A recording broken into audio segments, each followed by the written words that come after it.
প্রিয় শিক্ষার্থীরা, তোমরা একটি স্লাইডে দেখতে পাচ্ছ, এটি কি?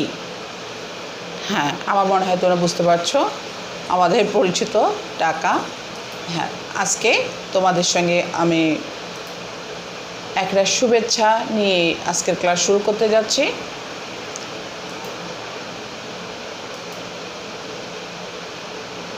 শ্রেণী নবম এবং দশম, বিষয় হিসাব বিজ্ঞান।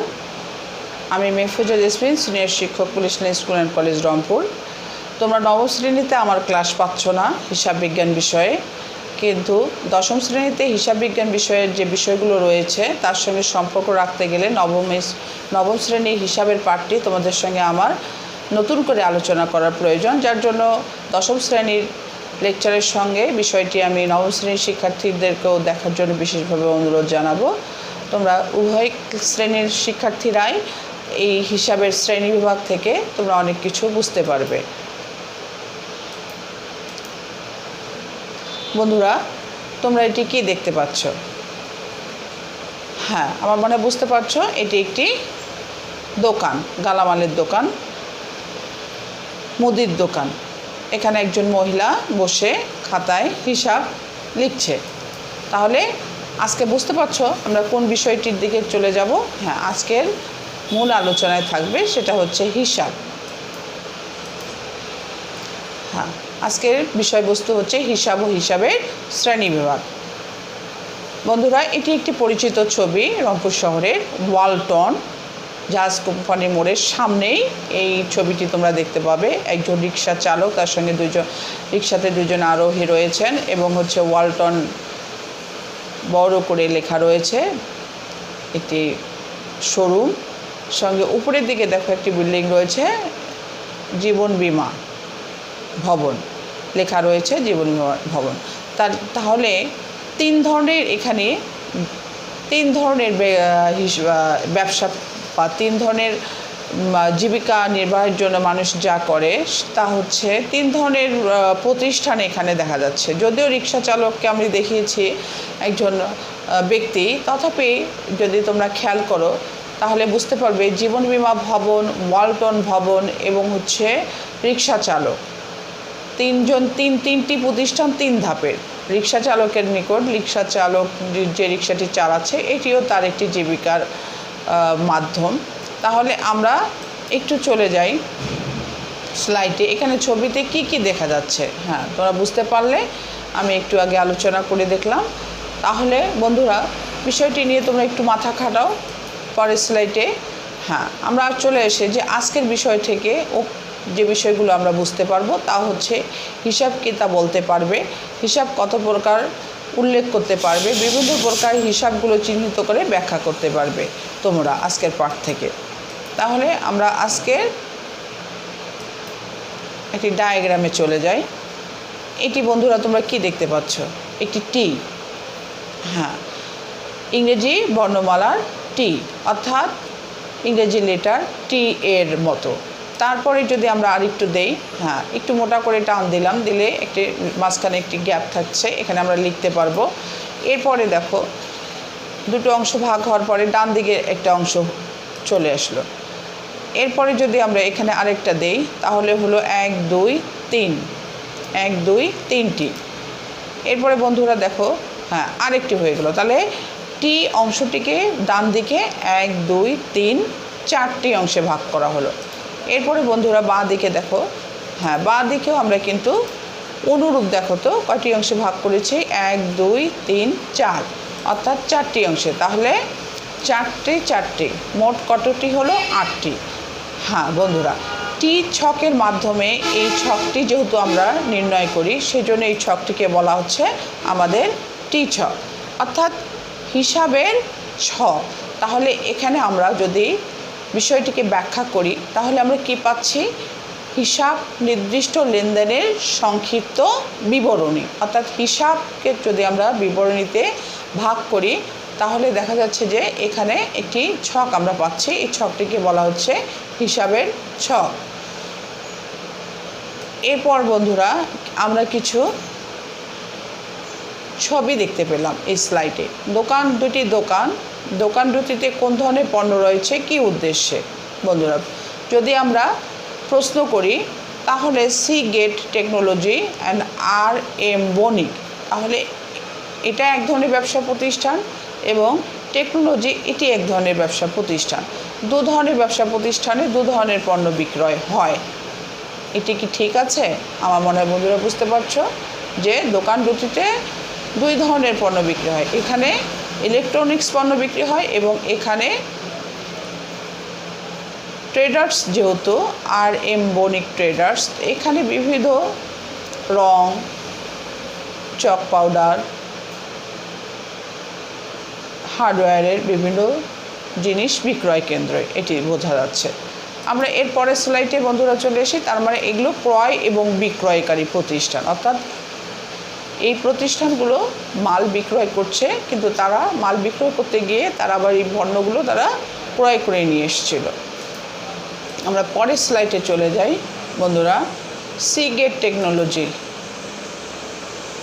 সি গেট দোকানের পণ্য বিক্রয়ের জন্য একজন ম্যানেজার এবং একজন মেরামত কর্মী রয়েছে। তিনি মাসের শেষে কী পান?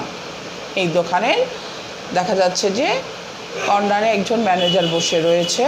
এই ম্যানেজার এবং একজন মেরামত কর্মী রয়েছেন, অর্থাৎ তিনি দোকানটিকে তত্ত্বাবধানে পরিষ্কার পরিচ্ছন্নতার কাজে ব্যস্ত থাকেন। তাহলে বোঝা যাচ্ছে যে এখানে দৈনিক একজন ম্যানেজার, একজন মেরামত কর্মী এবং পরিষ্কার পরিচ্ছন্ন করার জন্য একজন কর্মচারী নিয়োগ রয়েছেন।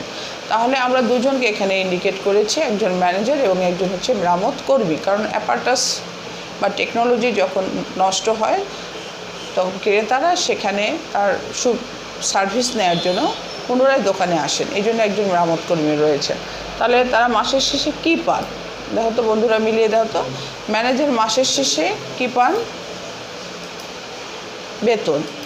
এবং মেরামত কর্মী দিনের শেষে কী পান?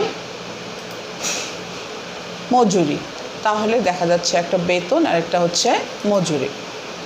এগুলো সি গেট এর জন্য আয় না ব্যয়? তোমার চিন্তা করো তো। হ্যাঁ, উত্তরের সঙ্গে মিলিয়ে নাও, এটি ব্যয়। আয় ব্যয় হিসাব, অর্থাৎ বন্ধুরা আমরা পূর্বের স্লাইড থেকে যা জানতে পারলাম, অর্থাৎ প্রতিদিন একটি ব্যবসা প্রতিষ্ঠানে যেগুলো খরচ হয় দৈনন্দিন বা মাসের শেষে নিয়মিত যে খরচগুলো হয় সেগুলোকে হিসাব বিজ্ঞানের ভাষায় আয় ব্যয় হিসাব বলে।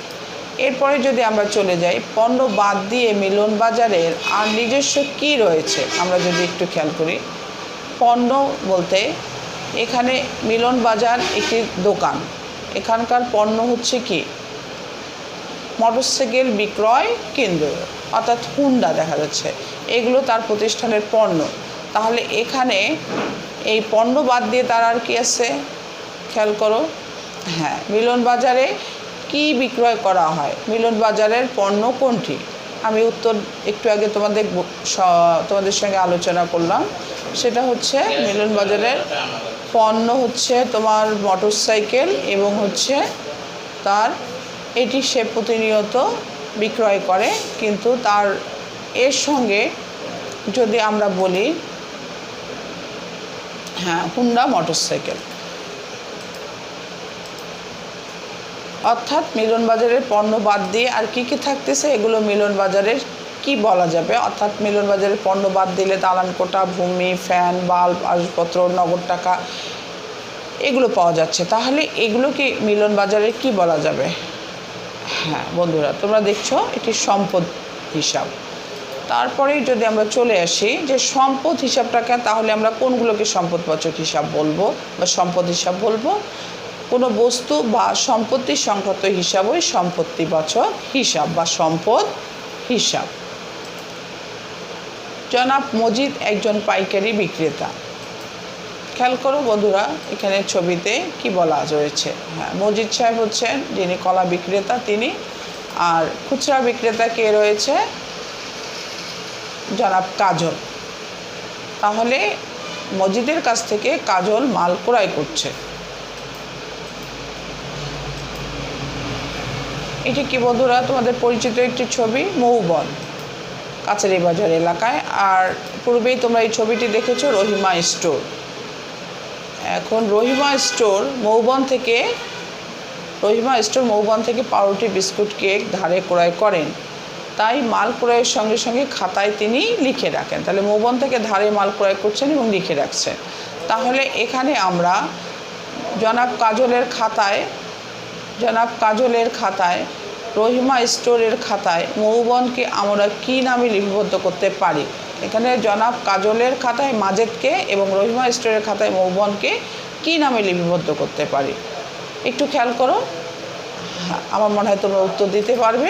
দেখো তো আমার উত্তরের সঙ্গে তোমাদের কল্পনার উত্তর মেলে কিনা।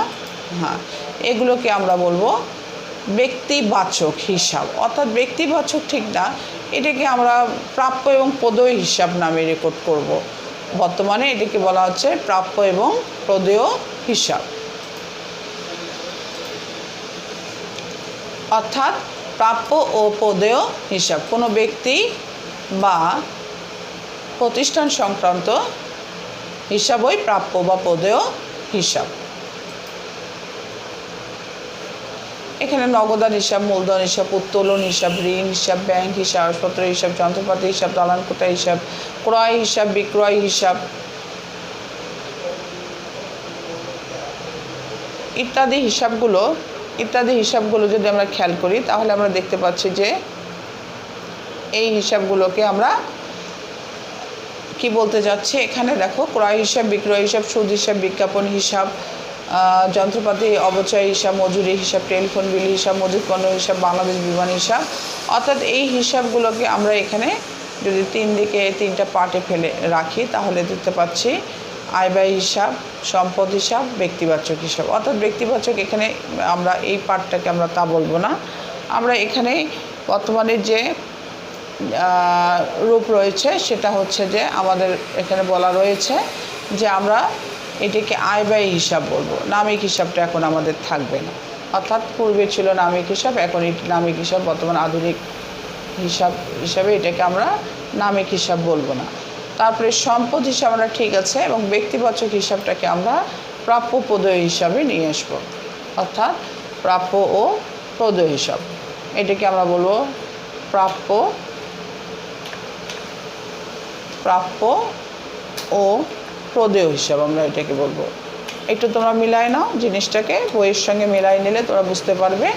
তারপরে আমাদের নেক্সট যদি আমরা চলে যাই বিষয়টাতে, দেখো বন্ধুরা, হ্যাঁ, বাটা,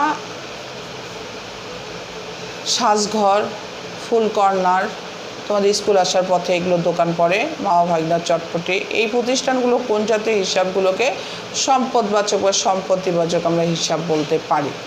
হ্যাঁ, তোমরা একটু খেয়াল করলে বুঝতে পারবে, একটু মাথা খাটালেই, একটু চিন্তা করলেই এই প্রশ্নগুলোর উত্তর তোমরা খুঁজে পাবে। হ্যাঁ, এইখান থেকে তোমরা খাতার মধ্যে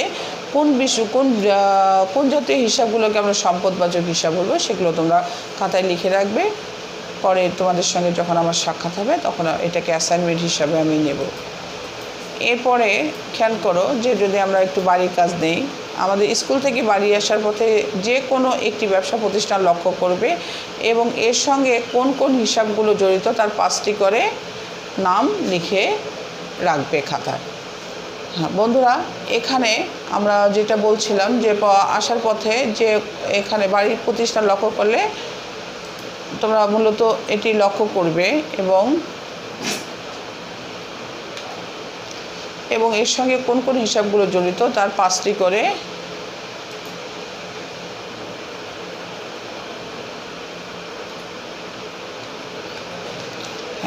করে নাম খাতায় লিখে রাখবে। তাহলে বন্ধুরা, আমরা প্রায় শেষের দিকে চলে এসেছি। আজকের বাড়ির কাজ তোমাদের দিলাম। সকলকে আমরা আবার পুনরায় আমি ধন্যবাদ জানাচ্ছি এবং আমরা সবাই প্রতিজ্ঞাবদ্ধ হই যে আমরা ভালো ফলাফল করব, দেশের একজন সুনাগরিক হব।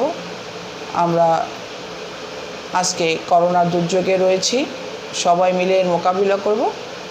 প্রিয় শিক্ষার্থীরা, সকলে সুস্থ শরীর এবং সুস্থ দেহ কামনা করে, সবার সুস্বাস্থ্য কামনা করে আজকের মতো এখানেই বিদায় নিচ্ছি। খোদা হাফেজ।